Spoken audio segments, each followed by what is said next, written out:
Okay, this is the second video on quadratic functions, and we're going to talk about how to best graph a quadratic function without the calculator, how to find special features of the quadratic function. So I neglected to say in the last video that the shape of a quadratic function when you graph it is called a parabola. It's kind of easy to remember because par means two and a parabola does have two branches centered on an axis of symmetry. So the equation of a quadratic function is y equal ax squared plus bx plus c. That should be familiar to you from our work with quadratics when we were factoring and using quadratic formula. The axis of symmetry is given by a formula x equal negative b over 2a. Recall that a, b, and c are the coefficient on the squared term, the coefficient of the linear term, and the constant term, respectively. The vertex is on the axis of symmetry, so its x-coordinate is negative b over 2a. Then we have to plug negative b over 2a into the actual function expression to find the y-coordinate. Now that looks kind of confusing and fancy, but we'll do examples. It's not that hard. The y-intercept is super easy. The y-intercept occurs when x is 0, so the y-intercept of a quadratic function is simply 0, c. The direction is determined by the leading coefficient. If the leading coefficient is greater than 0 or positive, then the parabola opens upward. If the leading coefficient is less than 0 or negative, then the parabola opens downward. Last, the zeros. This is the term that we'll use probably from now on instead of saying x-intercepts. The zeros are found by solving the equation created by setting ax squared plus bx plus c equal to 0. And you can solve by factoring or quadratic formula.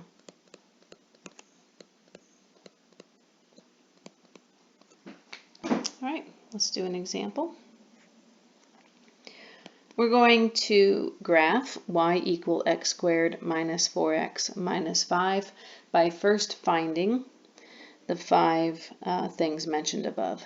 The axis of symmetry is given by x equal negative b over 2a. So a here is invisible 1, we have a b equal to negative 4, and we have c equal to negative 5. So we have negative b, which is negative 4, over 2 times a, and a is 1.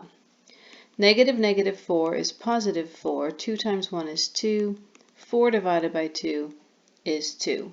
So the axis of symmetry, remember this is a vertical line, is x equal 2, and we'll put that in a puffy cloud so it's easy to find.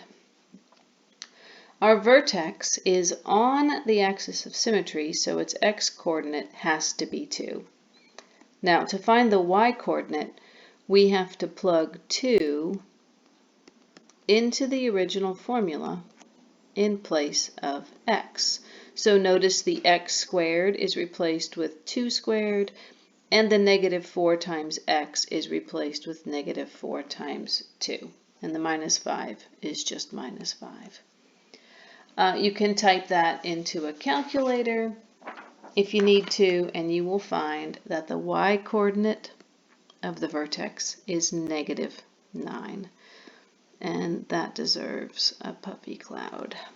All right, next, the y-intercept occurs when x is 0, and it's equal to the c value, which in this problem is negative 5. Puffy cloud. The zeros are found by taking the expression x squared minus 4x minus 5 and setting it equal to 0 and trying to solve it for x. Now, factoring is a really easy way to solve, but not everything factors. But I'm going to try. So let's try product sum. Are there factors of -5 that add up to -4? Yep. -5 and 1. So this factors into x minus 5 times x plus 1 equals 0. By the zero product rule, if you have a product equal to 0, then one of the factors in the product has to equal 0. We're going to use properties of equality to isolate x. We get x equals +5. And then subtracting 1 from both sides, we get x equal -1. So our zeros are 5, 0 and -1, 0. They're called zeros because the y value equals 0. And last, a is equal to 1, which is a positive number. So this particular parabola opens upward. Puffy cloud. We're going to put all that together and we're going to draw a graph. So let's go back up here and find our axis of symmetry, x equal 2. So I'm going to go to x equal 2 and I'm going to draw in, or I'm going to dash in the axis of symmetry. It's not really there, it's invisible. The vertex, is 2, -9. So I'm going to plot a point at 2, -9. 1, 2, 3, 4, 5, 6, 7, 8. -9 is right here. So I put my vertex on my axis of symmetry. I'm going to label it with a V. My y-intercept is 0, -5. 1, 2, 3, 4, -5 is right there. My zeros are 5 and -1. X equal -1 is right here. X equal 5 is right here. And then using symmetry, if I want, I can reflect this point right here across and get another point on my graph. And I can see, even if I didn't know that it opened upward, by the way my points are arranged, that it opens upward. Alright, so there's the graph of our first example. This next example is actually an application. It's about kicking a football. So visualize kicking a football. It leaves the ground. I think usually it's set on a tee, but it leaves the tee, it goes up in the air, and then it comes back down. And it traces out a parabola in the air. So the height of a football in feet, after it's been kicked, can be modeled by the function f of x equals -16x squared plus 64x, where x is time in seconds. So x is time in seconds. You gotta know how you're measuring things. F of x is the height of the football. You might recognize that -16 as being 1/2 acceleration due to gravity. We saw that when we did our coronavirus application. It's a physics formula. Our goal is to find the maximum height that the football reaches after it's kicked, max height of ball. When that happens, the time at max height. So how long after you kick it does it reach its maximum height? And also to find out how long the football's in the air, which I will call the time of flight. Those are our 3 goals in this problem. Well, let's find our axis of symmetry. The axis of symmetry is x equal negative b over 2a. In this problem, a is negative 16, b is 64, and since I don't have a constant term, c is 0. So I have negative 64 over 2 times negative 16, and that simplifies to positive 2. So my axis of symmetry is x equal to puffy cloud. My vertex occurs on the axis of symmetry, so x is equal to 2. To find the y value, we have to plug 2 into the function in place of x. So I'll do that now. And then if you type this into the calculator, you will see that this expression simplifies to 64. So the y-coordinate of the vertex is 64. The y-intercept, because the constant term is missing, we understand that it's equal to 0. So the y-intercept is at the origin, 0, 0. The direction of this parabola, because a is equal to negative 16, the direction of this parabola is downward. It opens down. And that makes sense if you think about how a football flies through the air. And I need my puffy clouds. Puffy cloud, puffy cloud. To find the zeros, you take the expression and set it equal to 0 and solve it. Well, the first thing I'm going to notice is that x is common because both of these terms have an x. You can also test to see if the 16 is common, and you will find out that it is. So since there's a lead negative, we're going to pull that out. 16 is common, pull that out. X is common, pull that out. And that leaves an x behind in the first term and a minus 4 in the second term. By the zero product rule, we know that one of these two terms has to equal 0. So I'm going to set, I said terms, I meant factors. Set each of these factors equal to 0 and solve them by isolating x. I get x equals 0. And when I add 4 to both sides here, I get x equals 4. So the zeros, the x-intercepts of this function are 0, 0, and 4, 0. So puffy cloud. All right, so let's talk about what this all means. If I were to sketch a rough little graph of my football, it starts at 0 seconds, it ends at 4 seconds. It reaches up to the vertex, which is the point 2, 64. So the max height of the football is 64 feet. The time of flight is 4 seconds. And the maximum height was reached at 2. So I'm going to go back up here. The max height of the ball, 64 feet. The time at max height was 2 seconds. And the entire flight of the ball only lasted for 4 seconds. So that was an application of a quadratic function. All right, this next example is going to be a little tiny bit problematic, and it's important that you see this so that if this happens, you don't freak out and you just trust the math. The axis of symmetry is given by negative b over 2a.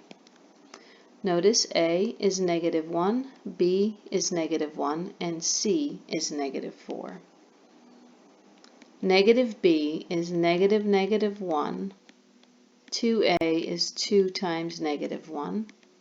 That's 1 over negative 2, or negative 0.5.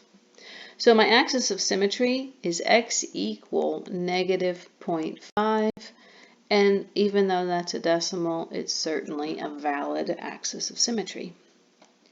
Now the vertex sits on the axis of symmetry, so its x-coordinate is negative 0.5. To find the y-coordinate, we need to plug in negative 0.5 for x. This is going to look a little bit ugly. Now, let me point something out. Notice that the formula itself has negatives and minuses, and those are here, just like they were in the original. The negative 0.5 I put in parentheses in place of the two x's in the original formula. And the minus 4 just stays minus 4. Now, if you type this into your calculator exactly as it appears, you will get the y-coordinate, which is negative 3.75. So we have another decimal, but that's okay. It happens. And we're going to put it in a puffy cloud. Now the y-intercept is given by 0, c, and c here is negative 4. So that's always simple. And then to find the zeros, we take the expression in the original function, we set it equal to 0, and we have to solve that. Now I could mess around and try to factor it, but I don't think it factors. Well, I know it doesn't factor, so I'm going to go straight to quadratic formula. If you recall, that's equal to negative b plus or minus the square root of b squared minus 4 times a times c all over 2 times a. So we get negative 1 plus or minus the square root of negative 1 squared minus 4 times negative 1 times negative 4 all over 2 times negative 1. And that is equal to negative 1 is positive 1 plus or minus the square root of negative 1 squared is positive 1, negative 4 times negative 1 times negative 4 is negative 16 all over negative 2. And you may notice that your radicand is negative 15. If you recall a previous lesson, when the radicand, the number under the radical, is negative, the solutions are non-real. What that means with respect to a graph is that there are no x-intercepts. So this parabola does not cross or touch the x-axis at all. The direction, A is negative 1 for this particular parabola, so this is a downward opening parabola. Now we're going to take all our information and we're going to put it together and we're going to draw a graph. So let's go back up here. The axis of symmetry is x equal negative 0.5. Okay, so this is when it's a little awkward, but we're going to do the best we can. Negative 0.5 is halfway between negative 1 and 0. The vertex was at, let me write it down, the vertex was negative 0.5, negative 3.75. So I need to go down to negative 3 and go 3/4 of the way to negative 4, and there's my vertex. I'll label it with a V. I had a y-intercept at negative 4, so that's right there. So I have another point across the axis of symmetry. And I don't have any zeros. It opens downward as I can see, but you know, I kind of want another point. So I'm gonna plug in x equal 2 to the original problem. So what would that look like? That would look like y equals negative 2 squared minus 2 minus 4, which is negative 4 minus 2 minus 4, which is negative 10. So if I go out here to 2 on the x-axis, I go down 10. 1, 2, 3, 4, 5, 6, 7, 8, 9, 10, and I find another point on my parabola. Now I only did that so I kind of had a guide to help me get my graph. And you can see that this parabola, since it opens downward and the vertex is under the x-axis, there's not going to be any x-intercepts because the x-axis is in the opposite direction. All right, so this is our lesson on graphing quadratic functions without using a calculator. We talked about the axis of symmetry, we talked about the vertex, the direction, the y-intercept, and the x-intercepts or zeros of the graph. Thank you for watching.